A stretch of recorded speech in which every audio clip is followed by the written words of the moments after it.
ഞാനൊരു ദിക്റ് പറഞ്ഞു തരാം. ഈ ദിക്റ് പറഞ്ഞാൽ നിങ്ങളുടെ സ്വഭാവം നന്നാകും, പാപങ്ങളിൽ നിന്ന് ഒഴിഞ്ഞു മാറാൻ കഴിയും. ഇൻഷാ അല്ലാഹ് അല്ലാഹു പറയാൻ ഭാഗ്യം തരുമാറാകട്ടെ. നിയ്യത്ത് ചെയ്യുന്നവരൊക്കെ ഒന്ന് കൈപൊക്കിക്ക്. ഒരു ദിക്റല്ലേ, പൈസ അല്ലല്ലോ. അരകയ്യന്മാരാരാപ്പോ ഉള്ള അരകയ്യന്മാരെന്നില്ല, പൊക്കണമെങ്കിൽ നല്ല പൊക്ക്. അള്ളാഹുവെ, മരിക്കുന്ന കാലം വരെ ഈ പൊക്കിയ കൈ ഒരുത്തന്റെ മുമ്പിൽ നീട്ടി യാചിക്കേണ്ട അവസ്ഥ വരുത്തല്ല അല്ലാഹ്. ഈ ഉയർത്തിയ കൈ കൊണ്ട് നാളെ നന്മതിന്മ എഴുതിയ കിതാബ് വലത് കൈ കൊണ്ട് വാങ്ങാൻ ഭാഗ്യം തരണേ അല്ലാഹ്.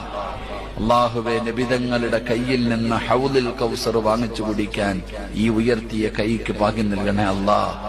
അള്ളാഹുവിന്റെ മലക്കുകൾ നാളെ സ്വർഗത്തിന്റെ മുമ്പിൽ വെച്ച് മുസാഫഹത്ത് ചെയ്ത് സ്വർഗത്തിലേക്ക് പിടിച്ചു കയറ്റുന്ന വിഭാഗത്തിൽ ഈ കൈപൊക്കിയവരെ നീ പെടുത്തണേ പടച്ചവനെ. ഇത് വാഗ്ദാനമാണ്. അല്ലാഹ് സാക്ഷിയാ കേട്ടല്ലോ, അള്ളാഹു സാക്ഷിയാ. ഈ ദിക്റ് നിങ്ങൾ പഠിച്ചോ, ഇത് നിത്യമാക്കിക്കോ, നമ്മൾ രക്ഷപ്പെടും. അള്ളാഹു ഭാഗ്യം തരുമാറാകട്ടെ. അല്ലാഹു ഹാലിദി അല്ലാഹു നാലിദി അല്ലാഹു ഷാഹിദി അല്ലാഹു മഈൻ.